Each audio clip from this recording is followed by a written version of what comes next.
Écoutez, vous écoutez les podcasts du réseau Méditerranée Nouvelle Chance.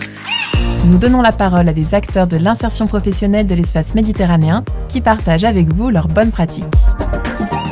Nous sommes aujourd'hui avec Frédéric Herzog et Guillaume Thureau et nous allons discuter des actions qu'ils mettent en œuvre pour impliquer les jeunes dans la gouvernance de l'association espagnole des écoles de la deuxième chance. Bonjour à tous les deux. Bonjour. Bonjour. Guillaume, vous êtes directeur de cette association. Frédéric, vous en êtes la responsable des projets et de la communication. Alors cette association, en quoi consiste-t-elle ?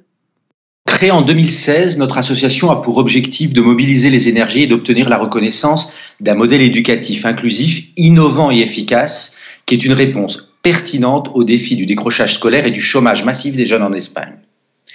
L'association regroupe aujourd'hui plus de 35 membres et représente plus de 7500 jeunes et 750 professionnels. Son objectif est d'offrir des réponses concrètes et efficaces aux jeunes sans emploi ni diplôme en Espagne, via le développement d'un modèle innovant et reconnu d'école de la deuxième chance. Pour cela, nous avons mis en place, dès 2017, un processus de labellisation et 39 écoles sont actuellement labellisées. Merci beaucoup Guillaume. Pourquoi l'implication des jeunes est-elle fondamentale pour l'association ? Notre raison d'être est d'accompagner les jeunes et de révéler leurs talents. Les impliquer est donc absolument essentiel. Nous encourageons leur participation dans la vie associative afin d'améliorer notre action, assurer la cohérence de nos activités avec notre vision, mais aussi pour inspirer d'autres acteurs. Il y a également aussi une dimension pédagogique. Pouvez-vous nous parler d'une pratique que vous avez mise en place pour encourager concrètement cette implication des jeunes ? Lors de la rédaction des statuts en 2016, nous avons décidé d'attribuer un siège au conseil d'administration à un ou une représentante des jeunes. Il s'agit d'un siège à part entière, avec les mêmes droits et devoirs que les autres administrateurs. C'est extrêmement important car nous montrons l'exemple ainsi et nous assurons que la voix des jeunes est bien prise en compte et que nous gardons le cap de notre mission. De plus, les jeunes engagés manifestent au travers de cet engagement un exercice de citoyenneté qui, sans nul doute, leur sera utile à l'avenir. Alors comment ça se passe en pratique pour ce jeune ? Est-ce que vous avez un retour d'expérience à nous partager ? Oui, naturellement. En pratique, là où le représentant des jeunes a un mandat d'1 an, il ou elle participe aux réunions du conseil d'administration, accompagné le cas échéant d'une personne de son entité, sachant que la majorité de nos réunions se tiennent à distance. Dans la pratique, nous avons encore un travail à mener pour faciliter cette participation sur le long terme. Le ou la représentante n'est pas toujours disponible, il peut arriver qu'il ou elle trouve un emploi au cours de son mandat, ce qui limite sa disponibilité, et comme sa priorité doit nécessairement être son avenir, évidemment, nous nous adaptons. Le retour d'expérience est néanmoins pour l'instant très positif et nous progressons au fur et à mesure. Merci beaucoup Guillaume.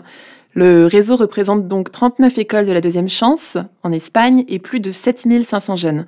Pouvez-vous nous expliquer comment vous organisez l'élection du jeune qui représentera l'ensemble des autres ? Oui, nous profitons de l'événement annuel qui réunit l'ensemble de nos membres et qui se tient chaque année au printemps. La 4e et dernière édition a eu lieu à Madrid les 2 et 3 avril 2019 avec plus de 500 participants et la présence de représentants institutionnels, y compris la ministre de l'Éducation. En amont de l'événement, nous favorisons les dynamiques au sein des écoles pour faire connaître le modèle école de la deuxième chance et sensibiliser les jeunes.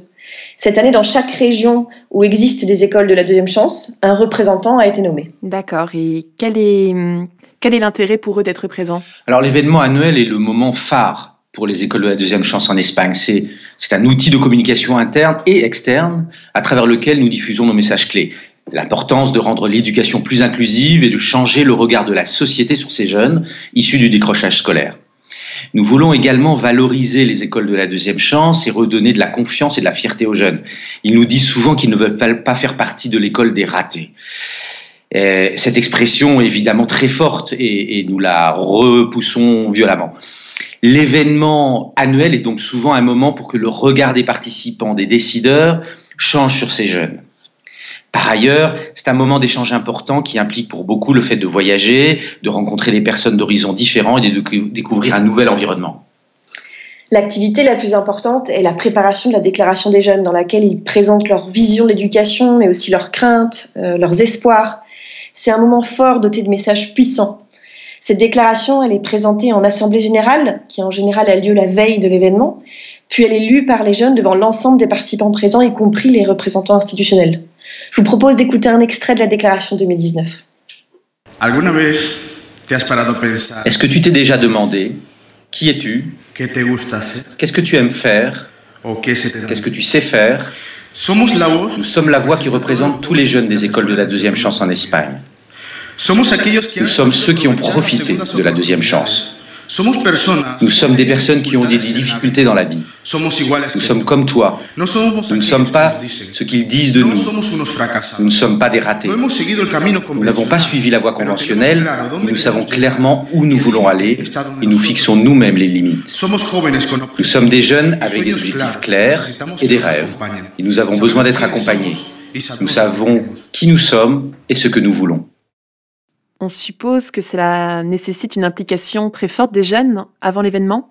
Oui, tout à fait. Il y a une préparation importante qui a lieu en amont dans les écoles, puis sur place avec des formateurs. C'est une vraie dynamique collective qui se met en place.